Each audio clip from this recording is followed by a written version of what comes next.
এই কুখ্যাত কুলাঙ্গার রাষ্ট্রপতিকে দ্রুত আইনের আওতায় আনা হোক। রাষ্ট্রপতির মাধ্যমে হয়তো আগামীতে সুবিধা নিতে পারবেন না বিধায় তাকে যে কোনোভাবে পদত্যাগ করিয়েছে। চুপ্পুকে গ্রেপ্তার করে সে যে অপকর্মগুলো করেছে সেই অপকর্মগুলো শাস্তি নিশ্চিত করতে হবে। মনে হচ্ছে এখন যে এই সরকার তার থেকে কোনো সুবিধা পাচ্ছে না, এই জন্য তাকে নামাচ্ছে। তার অসুস্থতা ইত্যাদি সবগুলো এক প্রকার বান বলা যায়। দীর্ঘ রাজনৈতিক আলোচনা সমালোচনার অবসান ঘটিয়ে অবশেষে পদত্যাগ করলেন দেশের 22তম রাষ্ট্রপতি মোহাম্মদ শাহাবুদ্দিন চুপ্পু। তার এই পদত্যাগের খবরে সারা দেশে চলছে নানা আলোচনা সমালোচনা। কি ভাবছেন ফেনীর সাধারণ মানুষ, শিক্ষার্থী ও তরুণরা, জানবো আমরা, জানাবো আপনাদের। 5 আগস্টের আগে উনি ফ্যাসিস্ট সরকার দ্বারা নিয়ন্ত্রিত ছিল এবং ফ্যাসিস্ট সরকার নিয়োগ ছিল। তো আমি মনে করি আজকে যে বাংলাদেশে যে 5 আগস্ট যে গণ অভ্যুত্থানের মাধ্যমে যে ফ্যাসিস্টের যে সর্বশেষ যিনি ছিলেন সেই উনি পথ হয়েছেন এবং কি বাংলাদেশ ফ্যাসিস্ট মুক্ত হয়েছে। আর আগামীতে যিনি রাষ্ট্রপতি হিসেবে অধিষ্ঠিত হবেন, আমি চাইবো বাংলাদেশে যাতে কোনো রাষ্ট্রপ্রধান, বিশেষ করে রাষ্ট্রপতি, যাতে কোনো দলীয় এবং কি কোনো দেশবিরোধী কর্মকাণ্ড যাতে সম্পৃক্ত না থাকেন, সেটা আমরা আশা ব্যক্ত করব। বর্তমান সরকার নিবেদিত সরকার, আর এই রাষ্ট্রপতিতে ছিল ফ্যাসিস্ট আমলের রাষ্ট্রপতি। বর্তমান সরকার যদি এই রাষ্ট্রপতির মাধ্যমে হয়তো আগামীতে সুবিধা নিতে পারবেন না বিধায় তাকে যে কোনোভাবে পদত্যাগ করিয়েছেন এবং কি তাদের মাধ্যমে তাদের নিজস্ব গতিতে নিজস্ব পছন্দের একজন হয়তো রাষ্ট্রপতি তারা নিয়োগ দিবেন, যার মাধ্যমে আগামী নির্বাচন তারা তাদের মতো করে দেশের জনগণ বা দেশকে নিজের মতো করে আয়ত্ত করে রাখবেন। আমার মনে হয় এমন কিছু।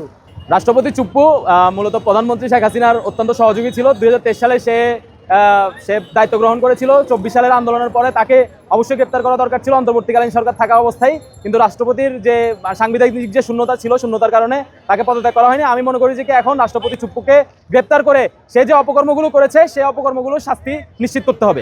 আমরা চেয়েছিলাম 5 আগস্ট পরবর্তী সময় তিনি যাতে করে পদত্যাগ করেন, এই জন্য আন্দোলন হয়েছিল। অবশেষে তিনি আজকে অসুস্থতার দোহাই দিয়ে তিনি আজকে পদত্যাগ করেছেন, এটাকে আমরা সাধুবাদ জানাই। আমরা ইতিমধ্যে খবর পেয়েছি তিনি সেফ এক্সিট নিয়ে সিঙ্গাপুর চলে যেতে যাচ্ছেন।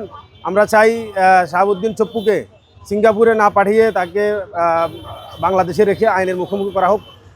আমরা তার দৃষ্টান্তমূলক শাস্তি, তার যে সমস্ত অন্যায়গুলো তিনি করেছেন সেই দৃষ্টান্তমূলক শাস্তি আমরা তার চাই। রাষ্ট্রপতি চুপ্পুর হঠাৎ পদত্যাগ অবশ্যই সে যে চুরি করেছে কিংবা অপরাধের সাথে জড়িত আছে সেটা অবশ্যই বহন করে, সেটা প্রমাণ করে।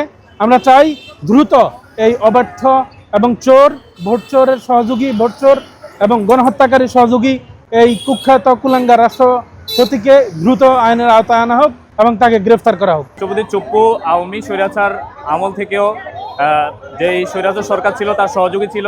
সেই সহযোগী আখ্যা দিয়ে সে 24-এর গণ অভ্যুত্থান থেকে 2025 এবং 26 পর্যন্ত বাংলাদেশের ফ্যাসিবাদ বিরোধী যতগুলো রাজনৈতিক সংগঠন ছিল এবং ছাত্র জনতা, বৈষম্য বিরোধী ছাত্র আন্দোলন সহ আমাদের অধিকাংশই সংগঠনের দাবি ছিল যে তার পদত্যাগের জন্য। তবে আমরা যেটি জানতে পারি যে পরবর্তী সময়ে যে নতুন সরকার এসেছে তার মদতপুষ্ট হয়ে সে এতদিন ক্ষমতায় ছিল, বরং আমার মনে হচ্ছে এখন যে এই সরকার তার থেকে কোনো সুবিধা পাচ্ছে না, এই জন্য তাকে নামাচ্ছে। তার অসুস্থতা ইত্যাদি সবগুলো এক প্রকার বান বলা যায়। তো আমরা আশা করছি যে একজন যোগ্য রাষ্ট্রপতি আমরা পাবো, যে বাংলাদেশের জন্য কাজ করবে, দেশের মানুষের জন্য কাজ করবে। আমাদের বর্তমানে নতুন রাষ্ট্রপতি নিয়োগ হচ্ছে, উনি যেন ন্যায় এবং সর্বদলীয় পক্ষে যেন কাজ করে। আর সাবেক যে রাষ্ট্রপতি শূন্য তার যে সমস্ত অনিয়ম করছে, অনিয়মের বিরুদ্ধে সঠিক তদন্ত করে তাকে যেন বিচারের আওতায় আনে, এই জন্য আমরা আহ্বান।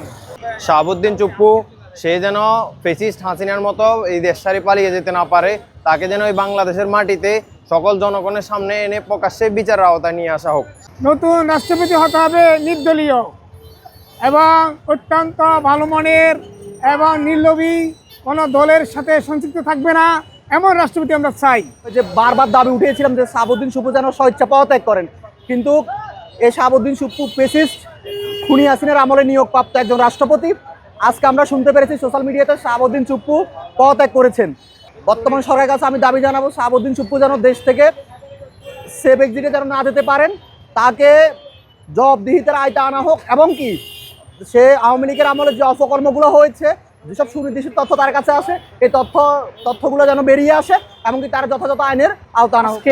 তার পদত্যাগের সাথে সাথে আমরা চাইছেন তাকে হাসিনার মতোই যাতে সে পালাতে না পারে, তার সুনির্দিষ্টভাবে তাকে গ্রেফতার করে তার বিচার আওতায় মুখোমুখি করা উচিত।